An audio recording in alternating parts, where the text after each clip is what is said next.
नमस्कार, मैं आपका स्वास्थ्य सलाहकार विक्रम कुमार। आप सब लोगों को मेरे चैनल प्राकृतिक स्वास्थ्य सेवा मिशन में बहुत बहुत वेलकम।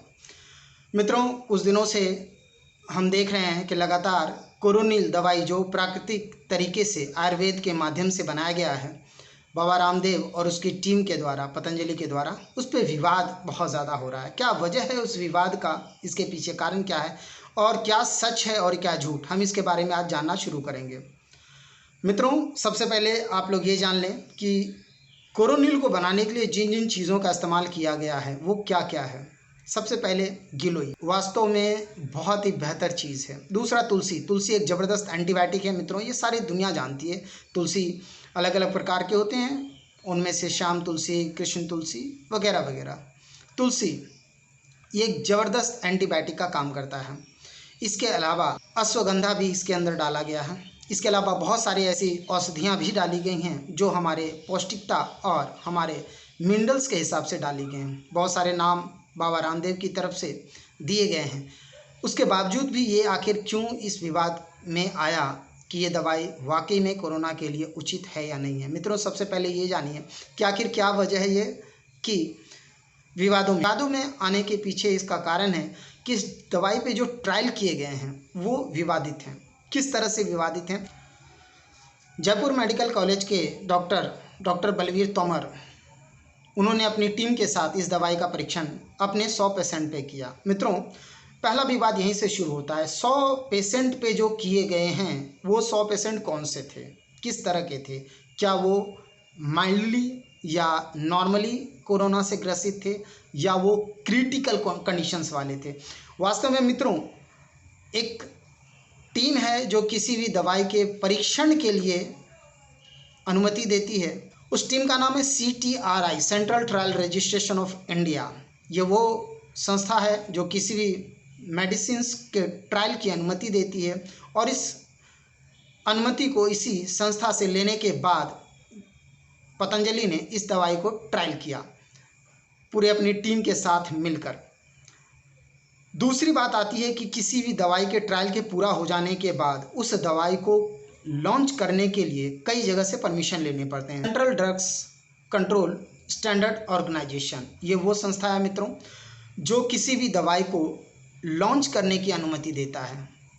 इस दवाई की अनुमति क्या मिली है या नहीं मिली है, ये भी एक विवाद है। मित्रों, इन सारे विवादों के पीछे की सच्चाई आखिर क्या है? कई बातें हो सकती हैं।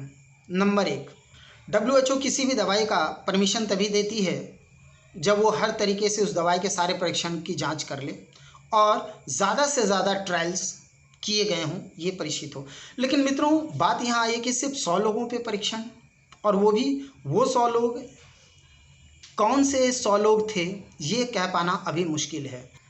मित्रों, दवाई में जो औषधीय चीज़ें डाली गई हैं वो वाकई में बहुत अच्छी हैं और इसमें कोई शक वाली बात नहीं है कि वो हमें स्वस्थ कर सकती है, हमारी इम्यूनिटी को बूस्ट कर सकती है। WHO ने कोविड-19 के बीच में ही एक गाइडलाइंस जारी किया था मित्रों, जिसके अंदर ये बताया गया था कि आप किसी भी इम्यूनिटी बूस्ट करने वाली दवाई को कोरोना के ट्रीटमेंट के रूप में लॉन्च नहीं कर सकते हैं। ये बात पिछले 1-1.5 महीने पहले ही बोली जा चुकी है। विवाद इसलिए भी शुरू हुआ क्योंकि इस दवाई को ट्रायल सिर्फ 100 लोगों पे किया गया और वो भी स्पष्ट अभी तक कुछ नहीं पता कि कौन कौन से वो लोग थे, किस पोजीशन के कोरोना के वो पेशेंट थे। दवाई बहुत अच्छी है मित्रों। आयुर्वेद की दवा वाकई में एक इंसान की ज़िंदगी को बदल सकती है। लेकिन क्या ये दावा करना कि कोरोनिल हमारे कोरोना के लिए बनी एक ऐसी दवा है जो हर स्टेज के लोगों पे ये काम करेगी, ये अभी वास्तव में कहीं ना कहीं चर्चा का विषय है। अभी इसमें बहुत सारी चर्चाएं होनी बाकी हैं, बहुत सारे एक्सपेरिमेंट होने बाकी हैं। अभी बहुत सारी चीज़ें इसमें ऐसी छुपी हुई हैं जो लोगों के सामने आनी बहुत ज़रूरी है। मित्रों, सबसे पहली और ज़रूरी चीज़ ये है कि अगर आप किसी भी दवाई को लॉन्च करते हैं उससे पहले आप उसका पूरी तरह से परीक्षण कर लें। गवर्नमेंट की जितनी भी गाइडलाइंस हैं उन सारे गाइडलाइंस पे आप खड़े उतर जाएं, तभी आप उस दवाई को लॉन्च करें। मित्रों, कहीं ना कहीं पतंजलि से जल्दबाजी तो हुई है। ये जल्दबाजी में लिया हुआ फैसला है। इतनी जल्दी में दवाई को लॉन्च करना शायद उचित नहीं था। हो सकता है ये दवाई वाकई में कोरोना के पेशेंट के लिए एक अमृत के रूप में साबित हो, एक वरदान के रूप में साबित हो, लेकिन उससे पहले इसमें कई तरह के परीक्षण की आवश्यकता है। मैं ये दावा तो नहीं कर सकता कि ये कोरोनिल शायद कोरोना के सारे पेशेंट को ठीक ही कर दे, और मैं इसे झुटला भी नहीं सकता। इसमें जितनी चीज़ें डाली गई हैं वो कोरोना से आने वाले जितने भी सिम्टम हैं उन सारे सिम्टमों पर सटीक बैठती है। हो सकता है ये दवाई वाकई में कोरोना को हमारे ज़िंदगी से हटाने में सक्षम हो, मगर मित्रों अभी इसमें और रिसर्च की आवश्यकता है। जल्दबाजी में कोई भी ऐसा कदम ना उठाएं जिससे बाद में हमें पछताना पड़े। ये दवाई हमारी इम्यूनिटी को बूस्ट करने के लिए बहुत बेहतर साबित होगी। कोरोनिल जो आयुर्वेद जगह में एक अच्छी लहर ला सकती है, मगर उसे इम्यूनिटी बूस्ट करने के लिए अगर हम इस्तेमाल करें तो सबसे ज़्यादा अच्छा होगा। और कोरोना सिर्फ उसे ही परेशान करती है मित्रों जिनकी इम्यूनिटी कमज़ोर हो, लेकिन उनका क्या, जिन्हें कोरोना ने एक क्रिटिकल कंडीशंस पे पहुंचा दी है, क्या उन लोगों पे भी ये दवाई उतनी ही बेहतर तरीके से काम कर पाएगा? ये अभी कहीं न कहीं चर्चा का और शोध का विषय है। इसमें भी और शोध होना बहुत ज़रूरी है।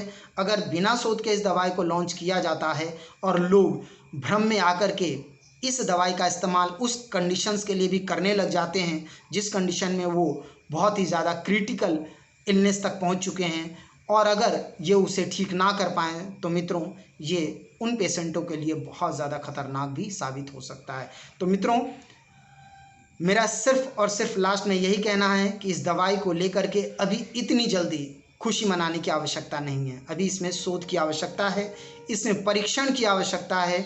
बहुत सारे परीक्षण चाहिए, बहुत सारे शोध चाहिए, और वाकई में अगर इस कोरोना के महामारी को ख़त्म करने में एक दवाई सक्षम है तो हमारे देश के लिए ये गौरव की बात है, बहुत ही बड़ी उपलब्धि की बात है।